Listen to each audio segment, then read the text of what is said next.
জিগাইলাম, আমার মা বললেন, বাবারে তুমি অবৈধ সন্তান, তুমি কাজী অবৈধ সন্তান, সুতরাং আজকে তোমাদের ফয়সালা আমি দিয়ে যাই। তোমার বাবা মায়ের সম্পদ, তোমার বাবা সম্পত্তি প্রথম আব্দুল্লাহ পাবে, তোমার বাবা মায়ের দ্বিতীয় সম্পদ যিনি বলছে রুগীটা মহিলা সেক্সে উনি পাবে। দ্বিতীয় আব্দুল্লাহ একটা অবৈধ সন্তান, সুতরাং দ্বিতীয় আব্দুল্লাহ তৃতীয় আব্দুল্লাহ জমির ভাগ পাবে না। জোরে জোরে চিল্লায় বলা যাবে না মারহাবা, কারণ অবৈধ সন্তানই অবৈধরে চিনছে। জোরে বলেন আল্লাহু আকবার। তিন সন্তানের নামই রাখছে আব্দুল্লাহ। আব্দুল্লাহ শব্দের অর্থ হলো আল্লাহর গোলাম। মারহাবা বলেন।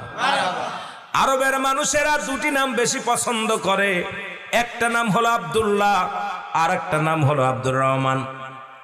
এই দুটি নাম বেশি পছন্দ ওই তৎকালীন জামানার মানুষগুলো, এই দুটি নাম বেশি বেশি রাখতেন। একটা নাম হলো আব্দুল্লাহ আর একটা নাম হলো আব্দুর রহমান। জোরে বলেন মারহাবা, আর একটু জোরে বলেন আল্লাহু আকবার।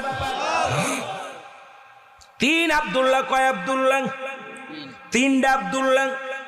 বড় ছেলের নাম আব্দুল্লাহ, মেজো ছেলের নাম আব্দুল্লাহ, ছোট ছেলের নাম আব্দুল্লাহ। কয় আব্দুল্লাহ? জোরে বলেন কয় আব্দুল্লাহ?